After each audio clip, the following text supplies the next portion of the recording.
This episode of Eat the Rules is brought to you by You on Fire. You on Fire is the online group coaching program that I run that gives you a step-by-step way of building up your self-worth beyond your appearance.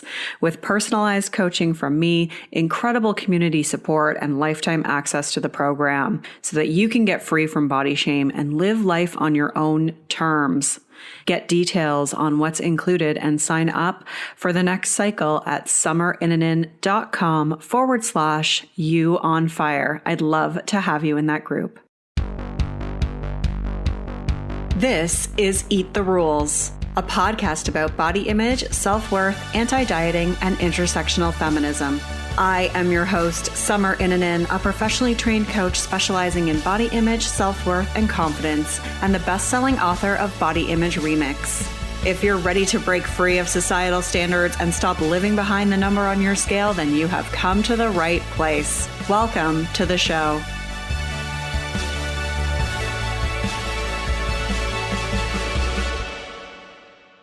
This is episode 177 of Eat the Rules, and this is the season premiere of season 6 of this podcast under the new name.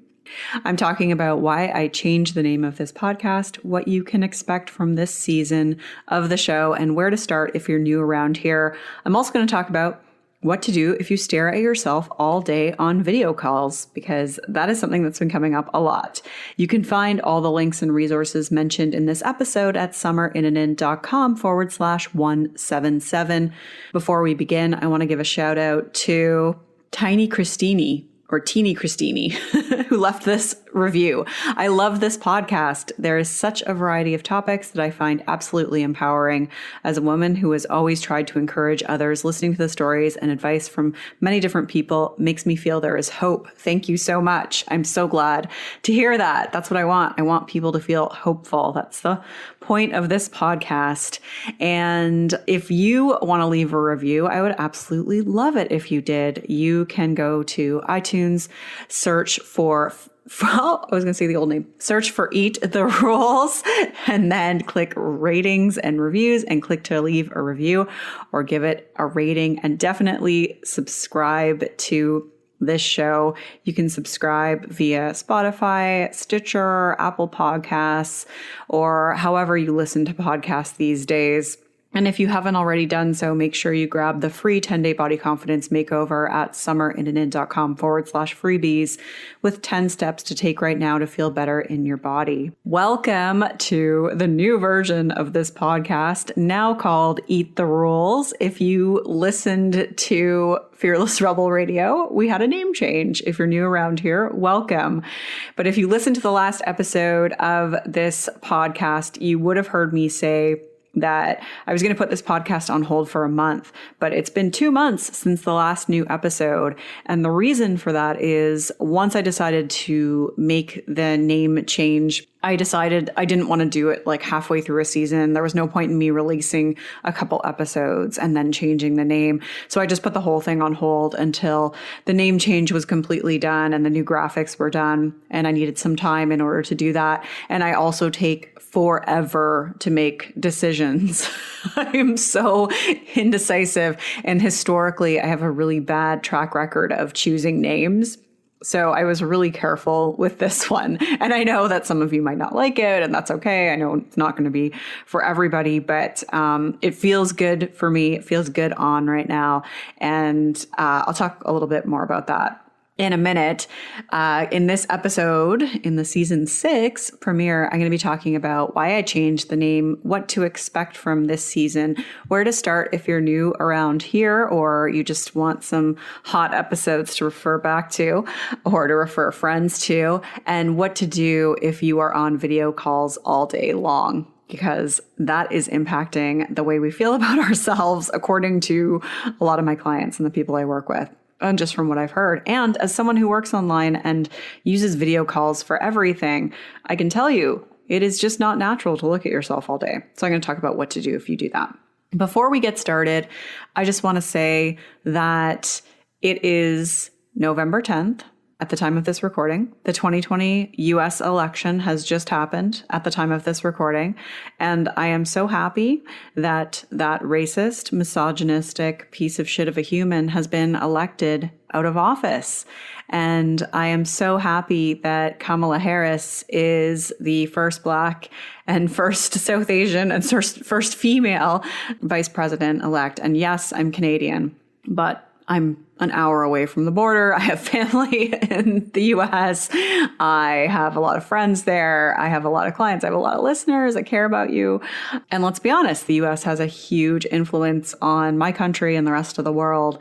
And so, we were up here, just, north of the border, watching intently and really watching what would happen. And I'm just so happy that things have changed. I'll never forget in 2016, when 45 got elected in, and just the horror of that and the way that felt, and being someone who's rather empathetic, just feeling that pain on so many people who were just triggered and felt like their humanity was violated with that election. And so it's just so lovely to have that gone.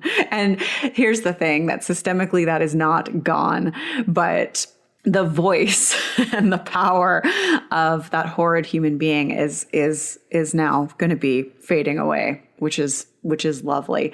But that, as I said, that doesn't mean the work ends. If you look at the results in terms of the demographics, over half of white women voted to reelect 45. And while I can't say I'm surprised, I'm disappointed that things haven't shifted in the last few years, and that people are still willing to vote in favor of further hurting marginalized groups and to put their kind of individual needs, whether it be like, oh, I don't want to pay more in taxes or whatever, ahead of just other human beings. And it really just sends this clear message to people who are queer or trans or Black or brown or other marginalized groups that your humanity doesn't matter to me. And there's a lot of work that needs to be done. And I'm saying this as a white woman. We're the ones who are responsible for making that change. And so we have a lot of work to do. And I'm saying we, meaning if you're a white person listening to this, if you are Black or brown, this is on our backs to change that. And as I said, I know I'm Canadian here, but systemic racism is rampant here as well. And 45 has stoked the bigot fires up here as well. Like there are the same kind of people, same kind of issues up here. And so all that is to say that there's a lot of work to be done, and I'm celebrating, and I'm aware that this isn't just the end, and we can't just say, okay, we don't have to, make things political. We don't have to talk about this stuff anymore. No, we really have to continue to be political, if not louder. And we can't speak about dismantling diet culture and healing body image if we're not looking at it through that lens. Like it doesn't make sense. Diet culture is rooted in anti-Blackness, and our body image, it comes from the layers of oppression that we experience. So it's impossible to disconnect the two. You can't preach acceptance when it's for people and not speak to the fact that it's traumatic for some people to exist in their skin because of the way that it looks. And so, this show will continue to be political, if not louder. And if the people you follow on Instagram or who speak about diet culture or speak about intuitive eating or talk about body acceptance don't take a stand or connect those dots politically, then you really need to ask yourself, like, whose bodies do they really care about? And I think that, I'm just being really critical about who I follow right now, whether it's like fellow business coaches or people in this sphere. If they're not speaking about these things or actively taking a stand, then I don't want to support them. Like, I want to give my money to people who take a stand. I want to give my money to people who value humanity, who value respect for all bodies. And I hope that you consider doing the same. And again, I'm saying this from a place of privilege. So when I talk about these things, please go out and learn from, support, and give money to people who actually have lived experience. That's really, really critical.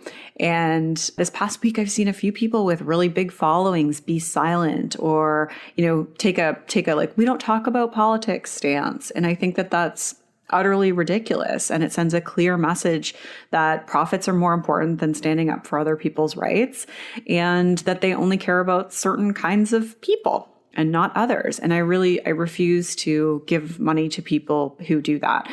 And I know I can't be perfect there because sometimes I need to order stuff from Amazon and whatnot. But in the kind of small business world, I try to really support people who are connecting those dots politically and who are taking, speak up and advocate for the rights of others.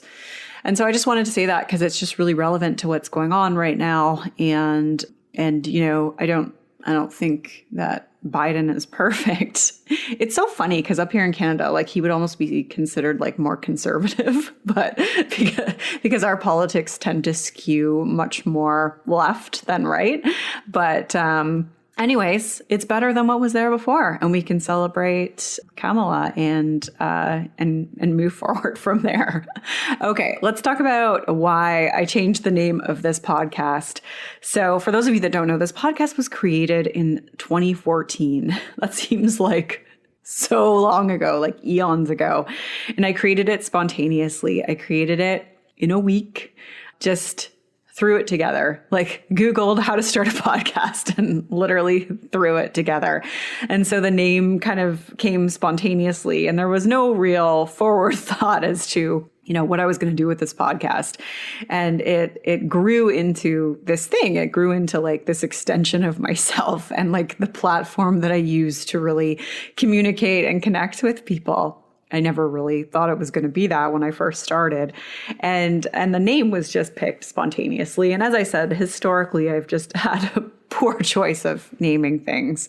And something I found over the years was that it didn't really speak specifically to what this podcast was about. It was really hard to say. So I would meet someone new and they'd be like, "Oh, you have a podcast? What's the name of your podcast?" And I would say, "Oh, Fearless Rebel Radio, but you have to spell rebel, Rebelle." And I was like, what? Like, this is just a mouthful. And it wasn't easy to remember. And I just grew out of it. I just look back to, it started to not fit me for a couple of years now. It took me this long to actually make the change. But for a couple of years now, like, I was just like,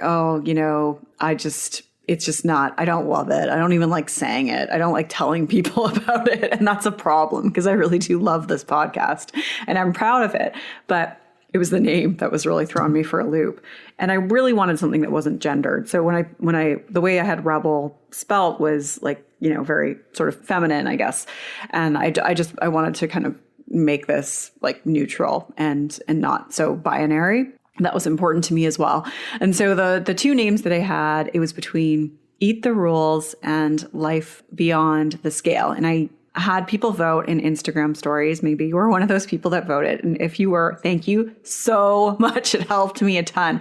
And there were a couple other names too, but it really came down to those two. And it's funny because I had Eat the Rules and I really didn't think I was going to go with that for the name of the podcast because I sort of had that in my back pocket as something else. I wanted to use it for something else, but I threw it in the mix and like overwhelmingly people loved it. And I was like, well, I've always loved it. So I decided to go with that because Life Beyond the Scale just didn't have the energy that I wanted. Like Eat the Rules just has that kind of rebellious energy. And it speaks to, eating the rules, like anti-dieting, like you're basically eating the rules. It speaks to, what I'm doing with clients in terms of like getting rid of like these rules and scripts that we've been given about what it means to be a woman in a body and everything else.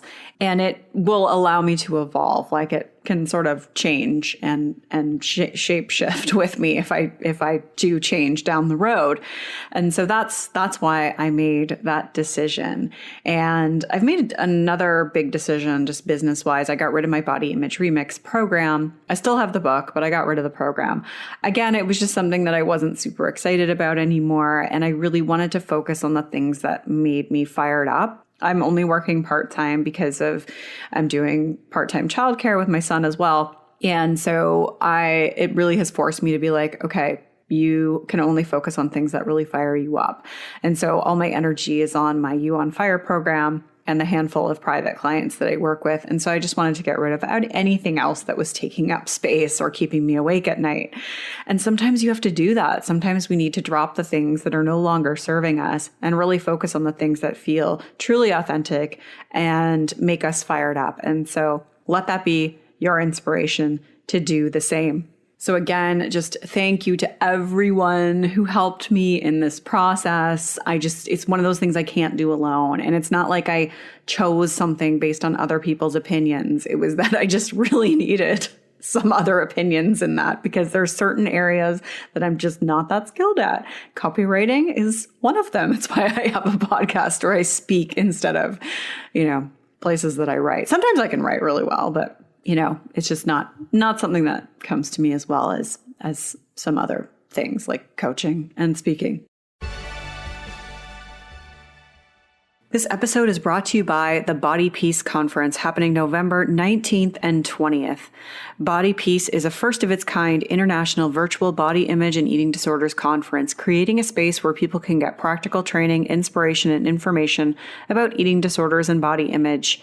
Every year, Body Peace brings together survivors, caregivers, and health professionals to learn from keynotes, speakers, and panels, as well as from each other.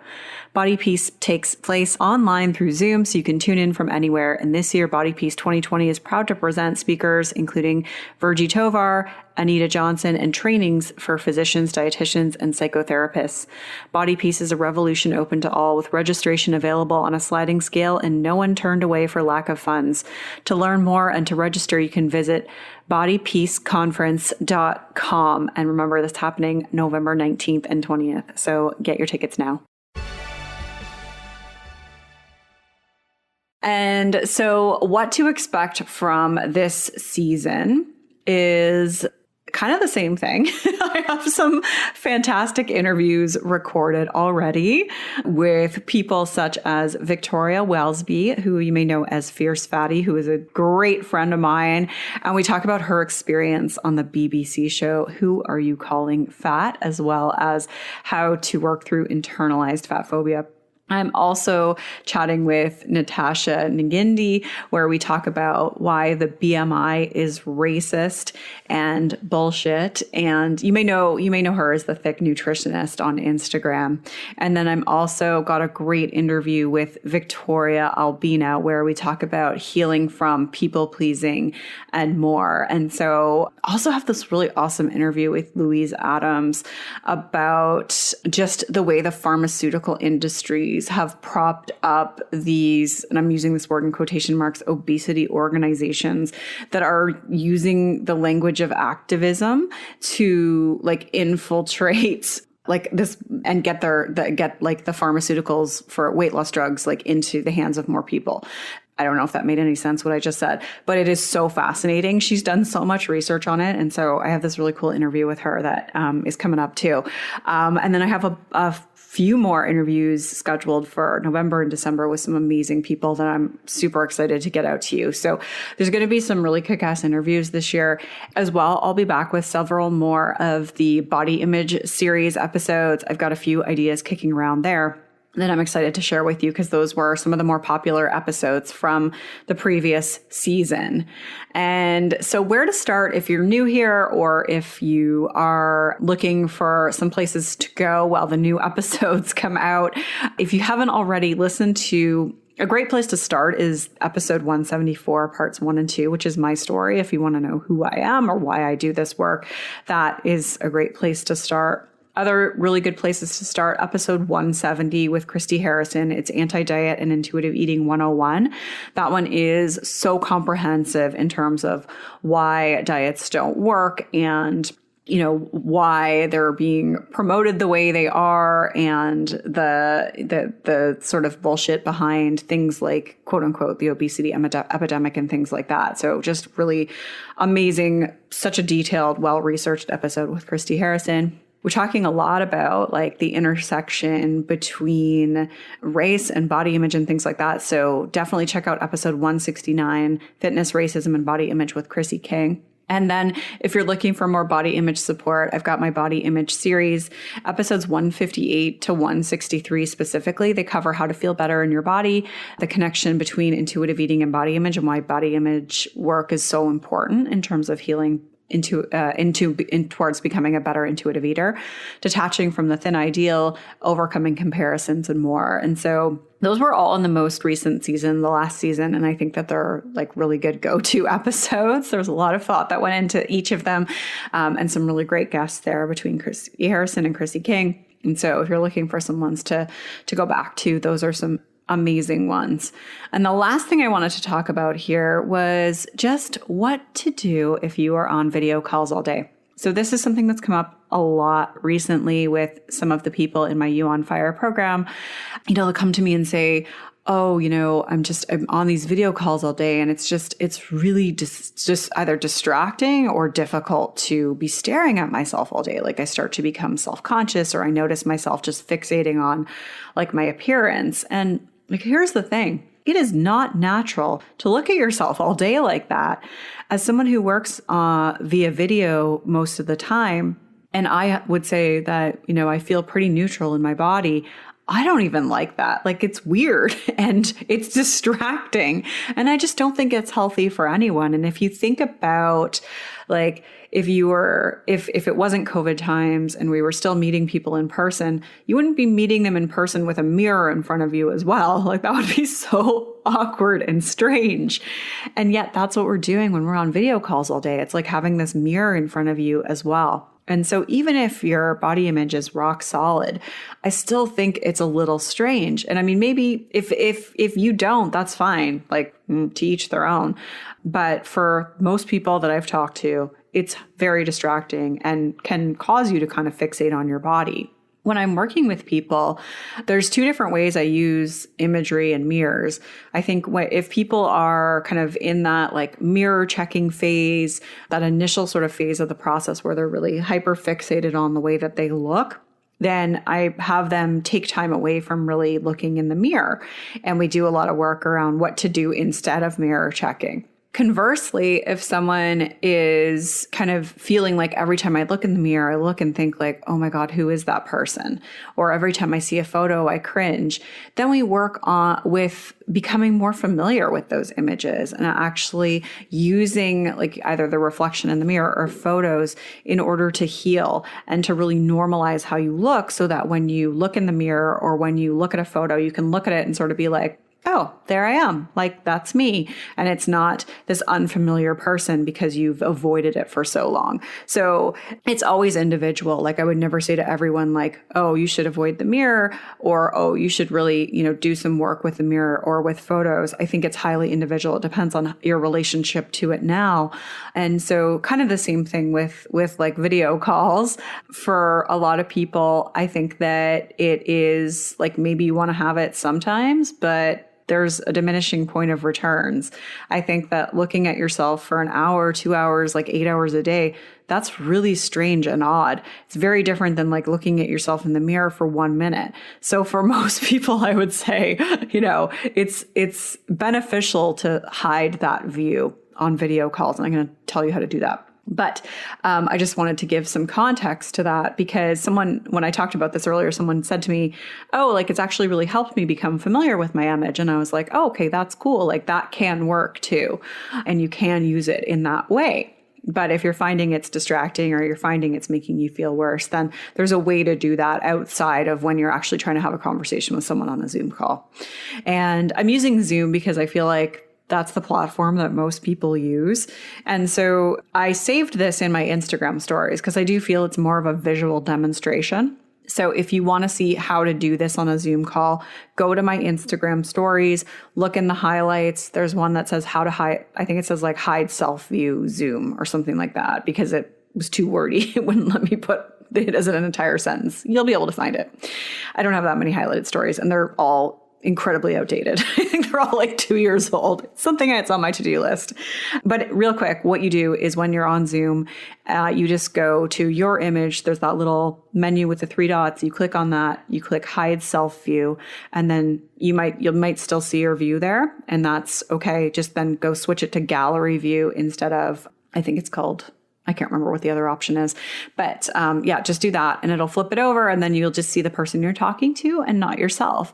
And if you're using another platform, because I know there's a lot of them, another thing to do, which this came from one of the brilliant members in my group program, they had pictures of puppies that they put on top of their face. So they did that using like just an internet browser. So they just opened another browser and then put it in front of their image. Or if you're using like a phone or something like that, you can just put a little Post-it note or something to cover it up. And again, this isn't to say like, oh, I can't look at myself, but it's just really not natural. It's not natural. And I just don't think it's healthy for us to be staring at ourselves all day. It's so distracting and odd.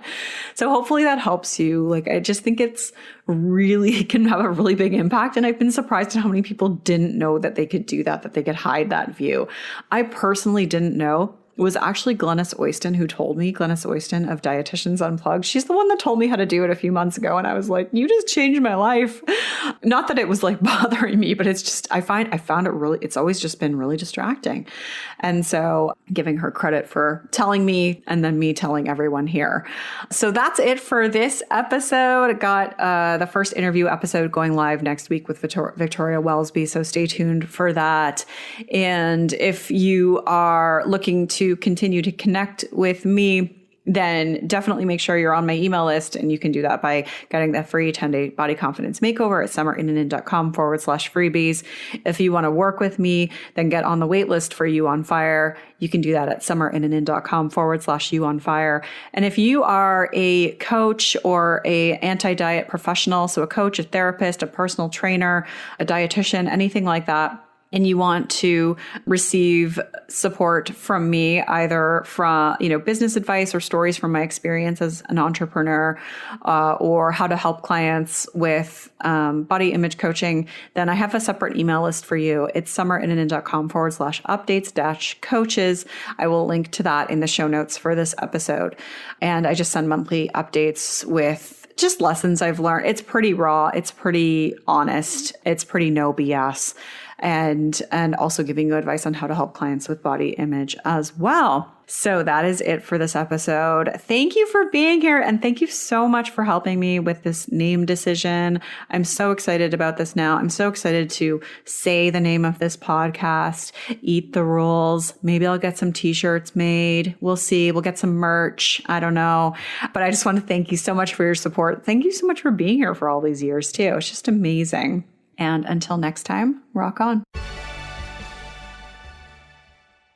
I'm Summer Innanen, and I want to thank you for listening today. You can follow me on Instagram and Facebook at Summer Innanen. And if you haven't yet, go to Apple Podcasts, search Eat the Rules, and subscribe, rate, and review this show.